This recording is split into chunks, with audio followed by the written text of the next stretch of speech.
What's going on, you guys? I'm as always Mr. Grimreaper 2, along with Dark 997, and welcome everybody to another edition of Back in Time. This is episode 102, and we're going to continue our discussion for the Back to the Future trilogy, with starting with Back to the Future Part 2. We talked about the very first one earlier. You can, if you want to see the review for that, it's going to be on the channel. By the time this comes out, it'll be on the channel. So,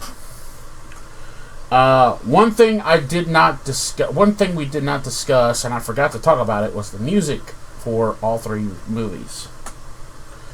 And we'll discuss that. We'll discuss the music after we talk about this one. The second Back to the Future. We'll talk about the music. But this film was directed once again by Robert Zemeckis. This film is produced by Bob Gale and Neil Kenton. This film, this is the story was put in for. The story was made by Robert Zemeckis and Bob Gale. This stars the return of Michael J. Fox, Christopher Lloyd, Leah Thompson, and Thomas F. Wilson. And, and it also stars Elizabeth Shue this time, taking the role up from Claudia Wells as Jennifer. And I guess they got rid of the dad in this movie too. Jeffrey Weissman plays the dad this time. No, he's in it. I see the hair on the cast. He's in it. It says here. Jeffrey Weissman plays the dad this time. No, Crispin. I'm sorry. Crispin Glover was the original dad in the first movie. I'm sorry, guys. Yeah. Okay, so we're gonna talk about this. We'll go through the plot here and discuss this. After this, I gotta go do some stuff real quick, and then we'll come back and do the third one. But let's talk about this, shall we? October 26, 1985, Dr. Emmett Brown arrives in the DeLorean time machine and persuades Marty McFly and his girlfriend Jennifer Parker to travel to the future with him and help their future children. With Beth Tannen witnessing their departure, they arrive on October the 21st, 2015, where Doc electronically incapacitates Jennifer and leaves her asleep in an alley, explaining that she should not have too much knowledge of future events. He has Marty pose as his own son and lookalike Marty Jr.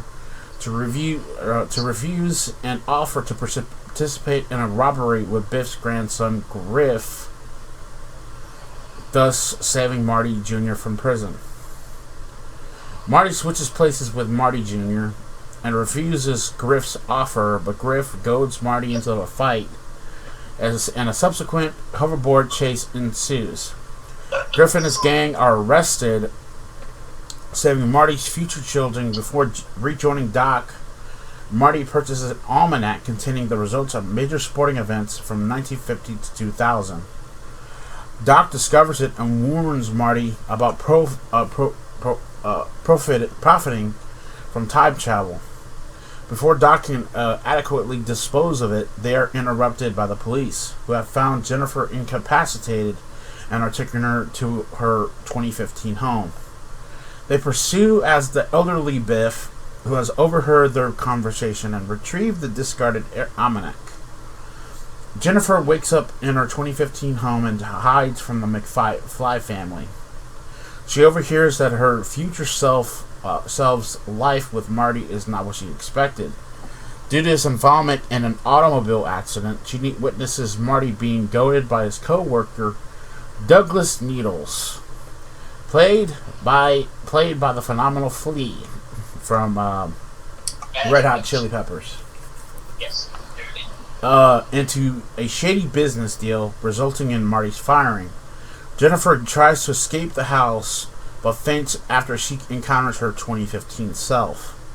While Marty and Doc attend to her, Biff steals the time machine to give the almanac to his younger self, then returns to 2015. Marty, Doc, and an unconscious Jennifer return to 1985, unaware of Biff's actions. They leave Jennifer on her own front porch. The 1985 they return to has changed dramatically. With Biff now one of the wealthiest and most corrupt men in the country, he has turned Hill Valley into a chaotic dystopia, secretly killed Marty's father, George, in 1973, and forced Marty's mother, Lorraine, to marry him.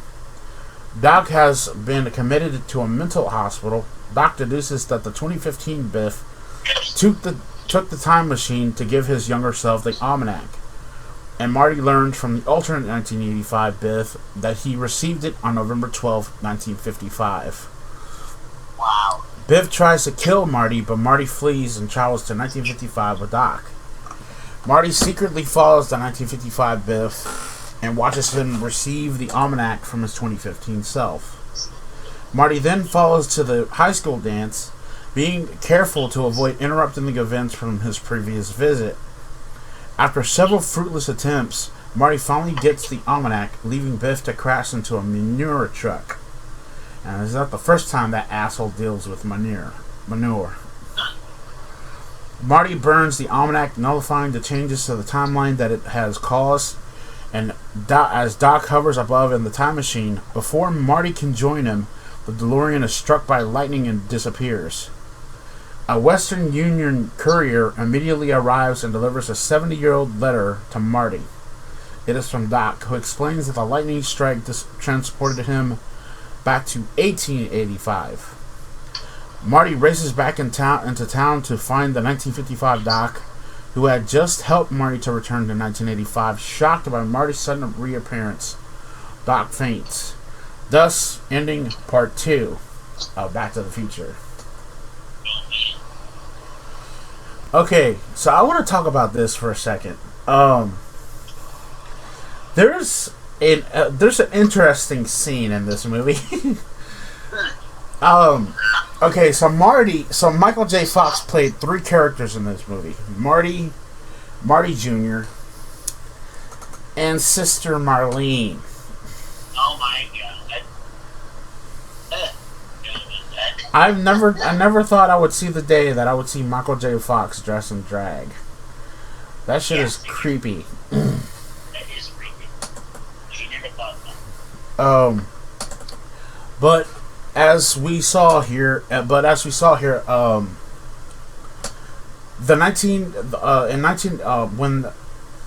okay, so let me see if I got this right. And then they're back in 1985. And they're having to deal with the children this time. They're having to deal with the kids this time. But I was wondering why. I was wondering why they didn't. Let me see something here. I want to see what happened here. Why Crispin Glover and Claudia Wells did not come back. So, let me see here. Crispin Glover was asked to reprise the role of George McFly. He expressed interest, but could not come to an agreement with the producers regarding his salary. Oh, that's why. Okay. That's what happened.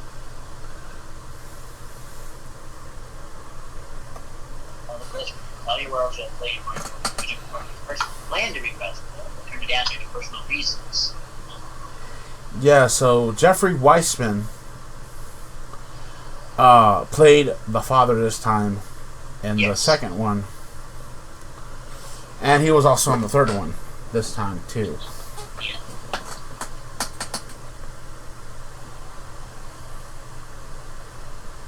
Ugh. Okay, so what's so interesting about this particular movie is the date. Is the date of the film. It's the date in which they go back to the future.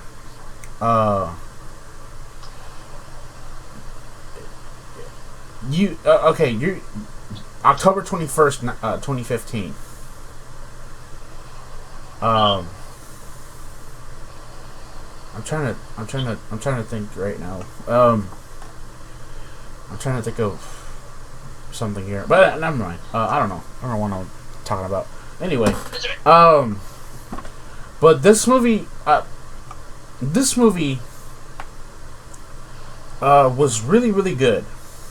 I like the second one, the second Back to the Future. Yeah. The film got mixed reviews from people. Yeah. And over time, the reception for the second one got improved and stuff like that. But I want to talk about the music. Sure. For both films. The music wasn't some of the music was done. Some of the music was done by Alan Silvestri. I think Alan Silvestri is a very, very good composer, and he's done Forrest Gump. He's done Lilo and Stitch, Polar Express. He's done stuff for the Marvel Cinematic Universe and stuff like that. And but the interesting thing about the soundtrack to this was it wasn't just Alan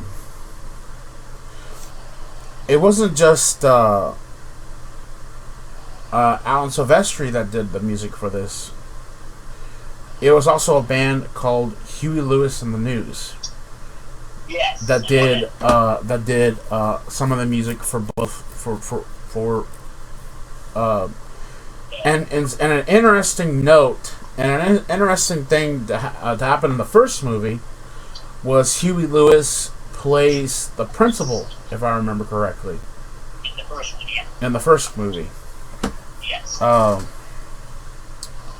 So and matter of fact, the song that I used for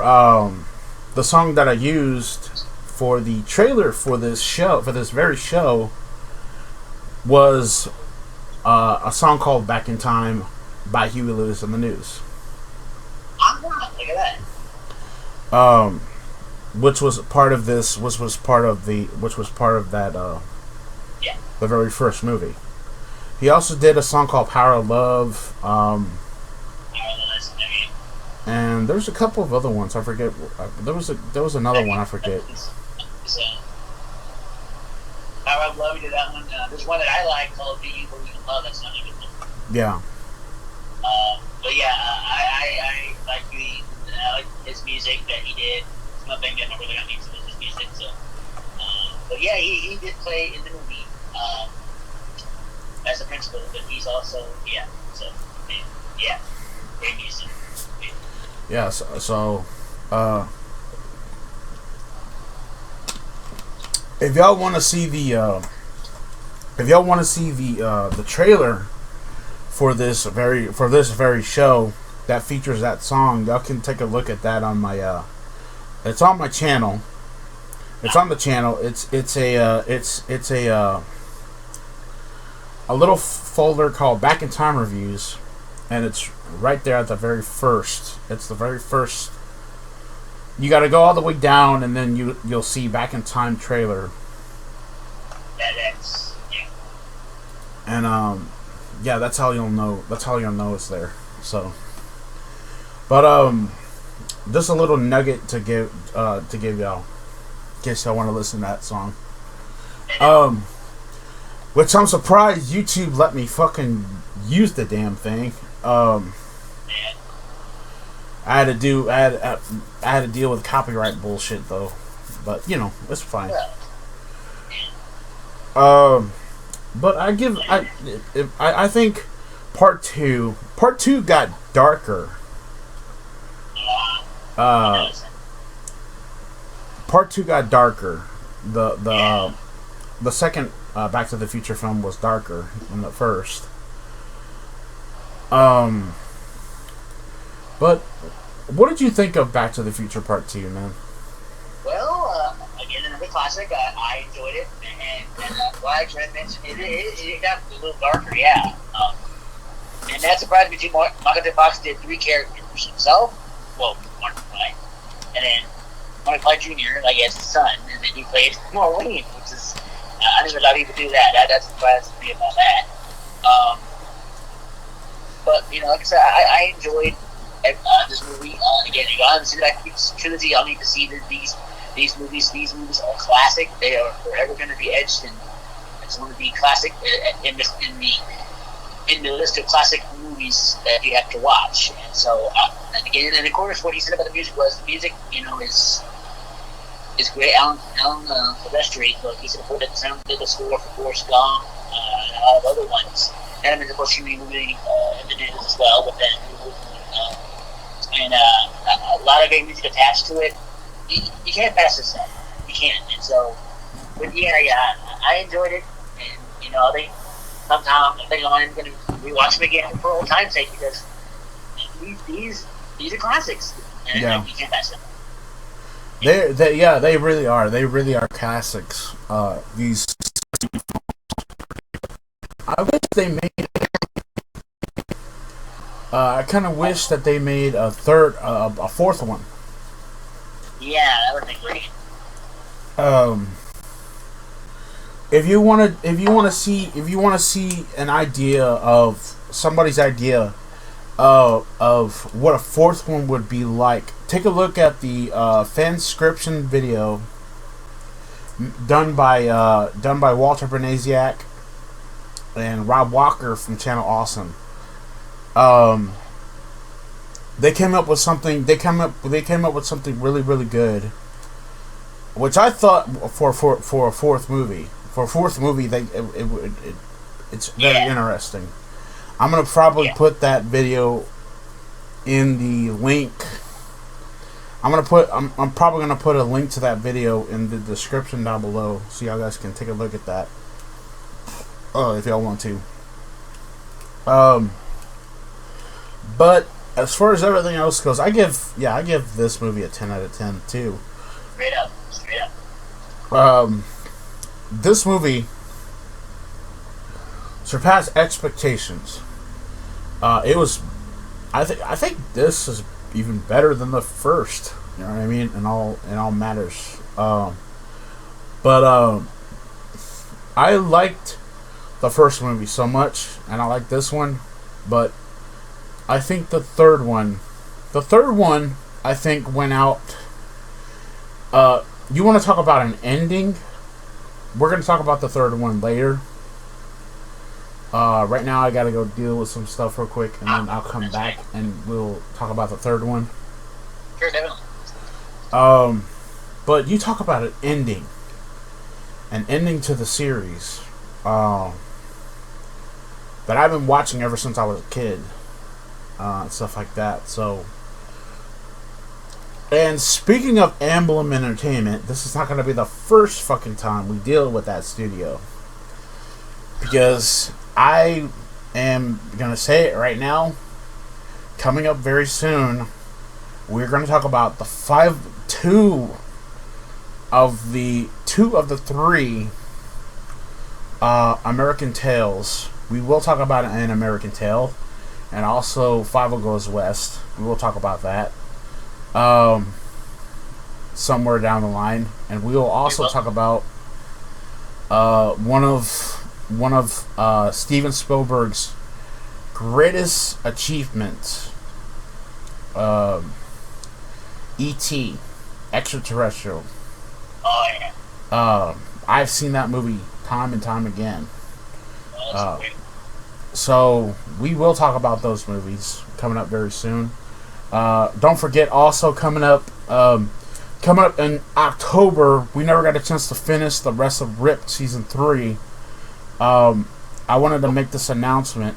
We're gonna finish the rest of season 3 this year in October. Starting with the review that we should have done, that we should have gotten done. But I had a whole bunch of shit that I was going through. I've been in and out of hospitals for the past several weeks, for the past several months, and a bunch of shit happened. So that's why we weren't unable to finish the rest of the Rip. Yeah, it got hugely delayed, and first and foremost, I want to apologize for that shit. Yeah.